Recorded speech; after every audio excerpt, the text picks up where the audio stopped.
اور نبی علیہ السلام نے ان اکیلے کی گواہی انعام کے طور پر 2 کی قرار دے دی۔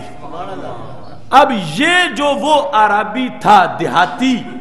کہ پہلے سودا بیچا تھا اور پھر کہتا میں نے بیچا نہیں، اب سرکار دو عالم صلی اللہ علیہ وسلم نے یہاں تلوار نہیں نکالی۔ یہ تھا انتقام لنفسہ ہی کا انداز کہ وہ ایک چیز بیچ چکا ہے اور اس وقت اس بیچنے سے انکار کر رہا ہے، اور سید عالم نور مجسم شفیع معظم صلی اللہ علیہ وسلم کا وقت اس کے ساتھ سودا کرتے وقت گزرا ہے اور اس وقت کو اس نے مصروف رکھا ہے، اور اب وہ بندہ اپنی سادگی اور دیہاتی پن کی بنیاد پر وہ کہتا ہے کہ میں نے سودا کیا ہی نہیں تھا۔ اس معاملے میں رسول اللہ صلی اللہ علیہ وسلم نے اس سے مواخذہ نہیں کیا، اور ایسے ہی صحابہ کرام علیہم رضوان کھانا کھاتے تھے نبی علیہ السلام کے دربار مقدس میں اور بیٹھ جاتے تھے اس نیت پر کہ یہاں برکت ملے گی، راحت ملے گی اور آرام ملے گا، اور ادھر سرکار دو عالم صلی اللہ علیہ وسلم یہ سمجھ رہے ہیں کہ یہ جلدی اٹھ جائیں اور دیگر مصروفیات بھی ہیں۔ تو اس پر رب ذوالجلال کی طرف سے یہ آیت اتر گئی، فرمایا وہ تو حیا کر رہے ہیں تمہیں کہنے کے لیے مگر اللہ حیا نہیں کر رہا، زیادہ کھانا کھا لو تو ان کے گھر سے اٹھ لایا کرو، زیادہ نہ بیٹھا کرو۔ اب یہ وہ معاملہ ہے کہ سرکار کا اپنا معاملہ تھا کہ میں کہوں کہ اب اٹھ کے چلے جاؤ کھانا کھا کے، زیادہ نہ بیٹھو۔ اب یہاں ڈنڈا پکڑ کے نہیں اٹھایا ان کو، ڈنڈا پکڑنا تو دور بات ہے، زبان سے بھی نہیں کہا کہ میرے آرام کا مسئلہ ہے، میں نے آرام کرنا ہے، تم چلے جاؤ۔ چونکہ صحابہ بیٹھے محبت کے انداز میں، ان میں سے کسی ایک کی نیت نہیں ہے کہ میں تنگ کروں بیٹھ کے، وہ تو بیٹھے ہیں رسول اللہ صلی اللہ علیہ وسلم کے گھر میں، سرکار دو عالم صلی اللہ علیہ وسلم کی رحمت کی چھتری کے نیچے۔ تو یہ امور ہیں جن کے بارے میں عائشہ صدیقہ رضی اللہ تعالیٰ عنہ کہتی ہیں کہ ہمارے آقا صلی اللہ علیہ وسلم من تقام لنفسہ، جہاں تک اپنا معاملہ ہوتا ہے بڑے وسیع و ظرف ہیں، اور اس طرح بڑی رحیم و کریم طبیعت ہے، بڑے شفیق ہیں، یعنی اتنا کہ سرکار خود یہ کہنا بھی برداشت نہیں کر رہے کہ میرے در پہ آئے ہوئے میں کہوں اٹھ کے چلے جاؤ۔ اللہ فرماتا ہے کہ محبوب تم تو حیا کر رہے ہو مگر میں کہہ کے چھوڑوں گا، نکل جاؤ۔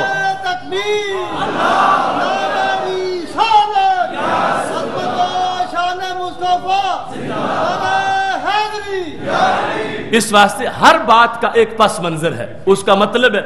اب اس سے آگے غلط مفاہیم نکالنا وہ درست نہیں ہے۔ 295 ہماری غیرت کا حوالہ ہے، قرآن و سنت کی تعلیمات پر مشتمل ہے اور وحی الہی کا نچوڑ ہے، لوح محفوظ کا اترا ہوا سندیسہ ہے۔ ہم انشاءاللہ دلائل کی روشنی میں بھی اس کو ثابت کرتے رہیں گے اور پوری طرح اس کے حوالہ جات سیمینار میں پیش کر دیے ہیں، اور اس کے علاوہ صرف زبان سے نہیں اپنی جان سے بھی انشاءاللہ اس کی حفاظت کریں گے۔ اس موقع پر ہم پھر واضح کرنا چاہتے ہیں کہ پوپ کوئی ہوپ نہ رکھے کہ یہ قانون بدل جائے گا، اور نہ ہی ہمارے معاملات میں مداخلت کی کوشش کرے۔ کسی کو حق نہیں پہنچتا کہ وہ کسی دوسرے کے معاملات میں حق مداخلت کرے۔ اگر دنیاوی معاملات ہوتے پھر بھی غیروں کی مداخلت ہمیں مسترد کریں گے، اس کو ہم منظور نہیں کرتے کہ کوئی ہمارے ملک کے مسائل میں مداخلت کرے، اور یہ تو پھر دین کا مسئلہ ہے۔ اس واسطے ہمارے ملک کے حکمرانوں کو غیرت کا ثبوت دیتے ہوئے پوپ کے منہ پہ یہ بات مارنی چاہیے، اور اس کا بیان مسترد کرتے ہوئے یہ کہنا چاہیے کہ پوپ ہم جن لوگوں کے صدر ہیں یا وزیر اعظم ہیں وہ لوگ عاشق رسول صلی اللہ علیہ وسلم ہیں۔ ہماری مجبوری ہے، ہمیں نہیں رہنے دیں گے وہ یہاں پہ اگر ہم نے تمہاری بات مانی۔ اس واسطے زیادتی ساری دوسری طرف سے ہو رہی ہے، ہماری طرف سے نہیں ہو رہی۔ کون ہوتا ہے پوپ کہ جو اس قانون کے خلاف بھونکے کہ اس کو بدل دیا جائے، اس کو تبدیل کر دیا جائے، اس کو ختم کر دیا جائے؟ تو پتہ چلا یہ بین الاقوامی سازش ہے ناموس رسالت کے خلاف کہ جو شخص توہین رسالت کرتا ہے اس کو وہ ہیرو بناتے ہیں، اس کے لیے سیکورٹی ہوتی ہے، اس کے لیے راتوں رات ویزا لگ جاتا ہے، اس کے لیے بہت سی فیسلٹیز ہوتی ہیں۔ تو پتہ چلا وہ روزانہ گستاخی کی حمایت کرتے ہیں اور حوصلہ افزائی کرتے ہیں کہ اگر ہیرو بننا ہے تو گستاخ رسول بنو، ہم تجھے اپنے ملک کی پوری طرح تمام فیسلٹیز دے دیں گے، ہم تجھے نیشنلٹی دے دیں گے، ہم پھر وہ سر کا خطاب جو کتے رشدی کے لیے دیا گیا یا تسلیمہ نسرین کے لیے جو پہرے لگائے گئے، تو پتہ چلا عبد الرحمن جو افغانی تھا اس کو راتوں رات اٹھا کے پہنچایا گیا اور لاہور کے ایک چوڑے کو راتوں رات عدالت لگا کے توہین رسالت کے مجرم کو جرمنی پہنچا دیا گیا۔ تو یہ سارے ہمارے دشمن اس بات کا تہیہ کیے ہوئے ہیں کہ ہم نے معاذ اللہ توہین رسالت کرانی ہے اور ہم نے گستاخوں کو بچانا ہے، مگر رب کی لاٹھی بے آواز ہے۔ ان لوگوں کو پتہ چلنا چاہیے کہ خالق کائنات جل جلالہ نے وعدہ کیا ہوا ہے کہ محبوب جو تمہاری توہین کرے گا اس کی چمڑی ہم خود اتار دیں گے۔ اس واسطے آج نماز جمعہ کے بعد پوپ کے اس بیان